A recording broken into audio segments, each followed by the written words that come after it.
What's going on, everyone? So I want to talk about kind of this like shift in narrative, I feel like, right? Because last season, right?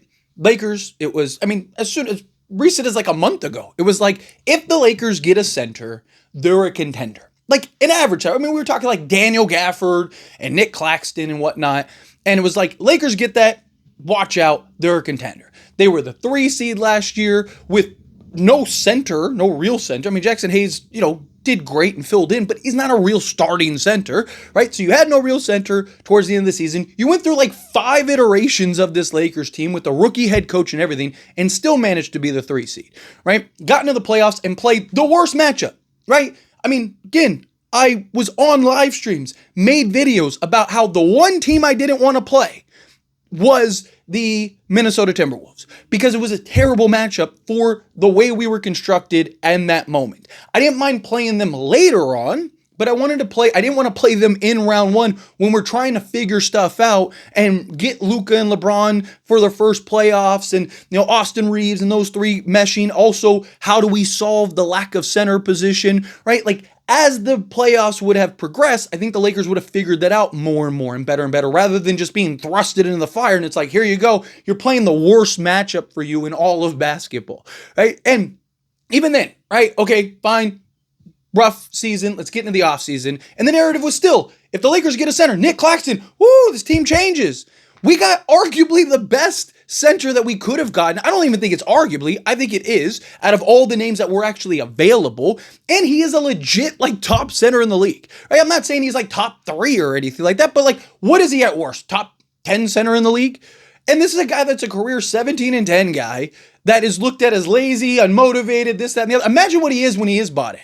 Imagine what he looks like when he is, right? People keep talking about all these teams got better, but the Lakers did too. Like people are pretending like the Lakers just didn't get better, right? A center alone does wonders. Are the Lakers perfect? Do the Lakers need more? Absolutely. They need some defense. They need some things, but we're acting like the Lakers just stood around and did nothing.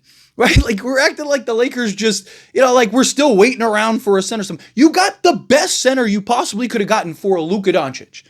Right? Oh, and by the way, you're going to have a healthy, motivated, energized, ready to give everybody the bird Luka Doncic. And, oh yeah, by the way, you're going to have a full offseason, a full training camp with Luka and potentially LeBron. We'll see what happens with him, right? And in Austin Reeves. So you're going to be able to work some stuff out. We've seen Luka do more with less. Luka literally was in the NBA Finals, and now people are acting like he's some scrub, like he's just some bum. Like, oh, the Lakers didn't get better with Luka Doncic. Like, that alone makes the Lakers better than they were because they're going to have a full season of Luka, right? And again, even the rookie head coach, guess what? He's going to get better. Right? He's going to be better this year than he was last year because he's going to learn from the mistakes that he made last year. Right? Like, yes, Lakers they lack the defense. I do have concerns about the defense, right? But Deandre Ayton, as bad as like people perceive Deandre Ayton as a bad defender, he stood a 112 defensive rating on one of the worst defensive teams in all of basketball last year. And he himself says he wants to buy in and is ready to be that defensive anchor for the Lakers. Now, words are just words, right? It's very different. But again, what team, like people keep saying like, oh, all these teams keep getting better. Like who really got better? Right? Like significantly better. Where you look at and go, ooh, like that is a bigger impact move than the Lakers getting Deandre Ayton. Right? Like we didn't like if we got Daniel Gafford or something like that, yes, it would have been great. It would have been exciting, but it would like again, Deandre Ayton is one of the best centers in all of basketball and the perfect Luka center, which is what we wanted. People thought Mark Williams was going to make us a contender, and Deandre Ayton is better than Mark Williams. Right? So how do we go from like Lakers get Mark Williams, they're winning the championship, to Lakers now with Deandre Ayton are garbage and a play-in team? Make that make sense. Right? Again, I'm not saying the Lakers are going to run away with the league, but they're going to be a very good offense, if not the best offense in all of basketball, which is enough to make you very good. They probably win 55 games this year. It's just once you get to the playoffs, but matchups are so important regardless. Right? Like even if the Lakers do solve their wing, like let's say they go get an Andrew Wiggins and a Matisse Thybulle, right? Like they still might not win, right? Only one team wins every year. But the Lakers, to pretend like the Lakers aren't very good, the only team that got a guy where you're like, who, man, is the Houston Rockets, who were the 2 seed last year. But here's the other thing, right? Houston, what was Houston's biggest problem? They couldn't score the basketball, right? They couldn't score the basketball. Kevin Durant, yes, fixes and solves a lot of that, but he's the only guy, right? Like, they still have all the same issues and concerns, minus a Kevin Durant, which they will be better. They're, especially those tight, close games, because you have Kevin Durant that you can rely on to kind of close those games out. I don't want to undersell Kevin Durant to Houston, but Houston still needs other guys to get better offensively. Right? They still need Şengün to take another leap. They still need, a Min Thompson to take another leap. They still need other guys to, because if Kevin Durant's the only guy, Kevin Durant's averaging 27 a night, but no one else can score with any level of consistency. No one else can self-create besides Kevin Durant. They're still going to have a lot of the same problems that they had last year. Denver's the one team that I look at and go like, ooh, like that one's tough. But again, it wasn't this like, they didn't make these like drastic changes.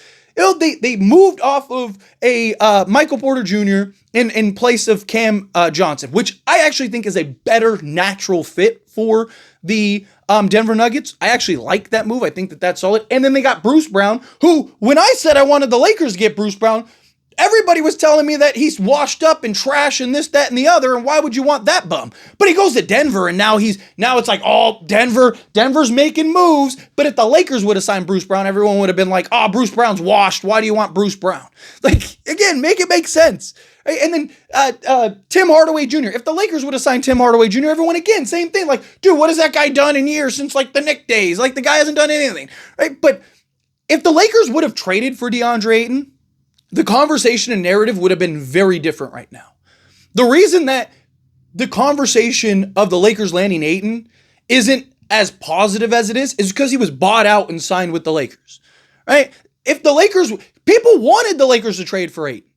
And imagine if they did, right? Now what the Lakers can do is they signed and solved their center position and now have the assets to go and fix other needs.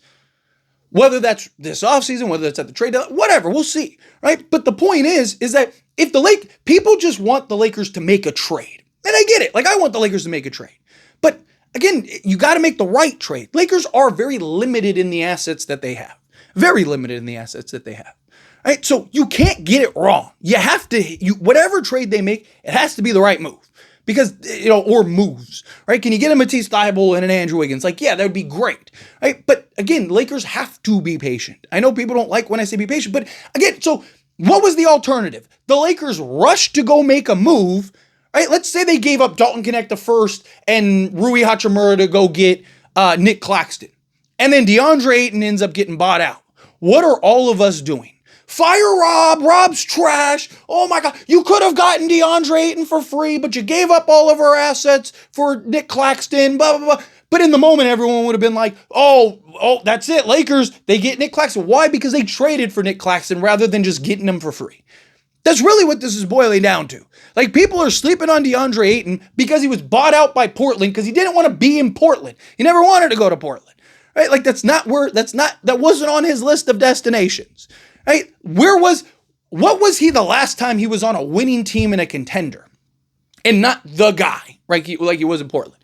He was an 18-10 guy and was dominating us in the playoffs. I mean, he averaged like 23 a game in that playoff run against Anthony Davis, right? Like, so again, like to pretend like we went from, all we need is a center and Lakers are right there with everyone else, to now getting that center and a legit one at that, to like Lakers are trash, they're a play-in team. Make it make sense. Again, what teams in the West got so much better? The Clippers. They had a Brook Lopez. What was everyone screaming about Brook Lopez? Why would you get that bum? He's old. He's aging. Look, he's on a decline from last year. If the Lakers would have signed Brook Lopez, everyone would have been laughing at us. But because the Clippers signed Brook Lopez, all of a sudden, wow, Clippers got so much better. Oh my goodness, Clippers they're cooking. Right? Like John Collins. I like John Collins. I thought John Collins would have been great on the Lakers. I hyped up John Collins. But now people are acting like John Collins is a superstar. Right? Like people are like, oh, man, here we go, another man. But when I was making videos about the Lakers landing John Collins, a lot of people, most of the comments were like, dude, he's bum, he's overpaid, he's not good, right? Why do you think every team's wanted to get off of him? But he goes to the Clippers and all of a sudden Clippers are the best team in basketball, right? Clippers are so much better than the Lakers. Right? But people completely forget the Lakers landed Luka. It's one thing to get Luka and at the back end of the season with like 35 games left or whatever, and he's coming off of a significant injury, right? He's out of shape, overweight, and all that stuff, to now we're going to have a Luka who is in shape, healthy, motivated, ready to go. And we've seen him get to the NBA Finals literally the year prior, who was unhealthy, unmotivated, right? Like, again, Lakers literally in the last, I don't know, what has it been? 4 months, 6 months? Have gotten Luka Doncic and Deandre Ayton. And people are like, oh, Lakers are trash. Like, what? If any other team in the league would have gotten Luka and DeAndre Ayton in a 4 to 6 month span, everybody would be talking about how that team is the best team in all of basketball, and that's going to be the best duo in the NBA. And oh my goodness, right? Lakers are bums. They could, like, look, whatever. Portland landed Luka, and now they have Luka and Ayton, so now they're better than the Lakers. But the Lakers get them. Lakers have both of those guys and still have their assets to go and make trades and still have Austin Reeves, still have LeBron James, still have all this other stuff, but they're trash. Again, make it make sense. Make it make sense. Anyway, as always, this is a discussion. Pass a question on you. Let me know your thoughts and opinions down in the comments. That being said, if you haven't liked this video, hit that like button. Helps me a lot. So we enjoy these types of videos, and I truly appreciate it. Not subscribe channel, hit that subscribe button. Turn on the bell notifications. Appreciate y'all. See you in the next one. Thank you.